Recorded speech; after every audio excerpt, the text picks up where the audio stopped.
સાબરમતી રિવરફ્રન્ટની જેમ યમુના રિવરફ્રન્ટ બનાવીશું. દિલ્હી ચૂંટણી માટે ભાજપનો ત્રીજો સંકલ્પ પત્ર જાહેર. દિલ્હી ચૂંટણીને લઈને કેન્દ્રીય ગૃહમંત્રી અમિત શાહે 25 જાન્યુઆરી 2025 શનિવારે સંદર્ભે ભાજપનો ઢંઢેરો બહાર પાડ્યો. તેમણે યમુનાની ગંદકી સાફ કરવાનું વચન આપ્યું છે. આ ઉપરાંત તેમણે અનધિકૃત વસાહતોના માલિકી અધિકારો, કામદારો માટે જીવન વીમો અને યુવાનોને નોકરી આપવાનું વચન આપ્યું છે. અમિત શાહે કહ્યું કે આજે હું દિલ્હી ચૂંટણી માટે ભાજપના ઠરાવનો છેલ્લો ભાગ રજૂ કરી રહ્યો છું. હું કોઈ અન્ય કોઈ પાર્ટીનું નામ નહીં લઉં. અમે જે વચનો આપીએ છીએ તે પૂર્ણ કરીએ છીએ. આ સંકલ્પ પત્ર ઘણા લોકોના સૂચનો પછી તૈયાર કરવામાં આવ્યો છે. ગૃહમંત્રીએ કહ્યું 1700 અનધિકૃત વસાહતોને સંપૂર્ણ માલિકી હકો આપવામાં આવશે. દિલ્હીમાં 13,000 દુકાનો સીલ કરવામાં આવી છે. તે 6 મહિનાની અંદર ફરીથી ખોલવામાં આવશે.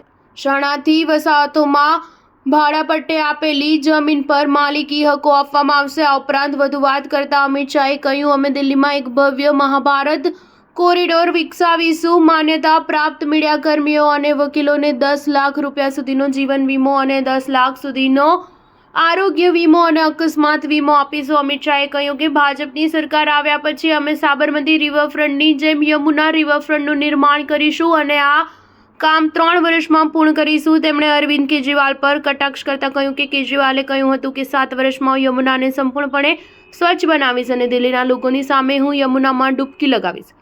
હું કેજરીવાલને યાદ કરાવવા માંગુ છું કે કેજરીવાલજી દિલ્હીના સૌથી શક્તિશાળી વ્યક્તિ છે. દિલ્હીના લોકો તમારા વિશ્વ પ્રસિદ્ધ ડૂબકીની રાહ જોઈ રહ્યા છે. તમે ક્યારે ડૂબકી લગાવશો? તેમણે કહ્યું કે અમે 3 વર્ષમાં યમુનાને સાફ કરી દઈશું અને સાબરમતી રિવરફ્રન્ટની જેમ રિવરફ્રન્ટ વિકસાવીશું. હું અરવિંદ કેજરીવાલ અને તેમના પરિવારને 3 વર્ષ પછી યમુનામાં ડૂબકી લગાવવા આમંત્રણ આપું છું. સ્ટાર ન્યૂઝ 7 હંમેશા સચ્ચાઈની સાથે.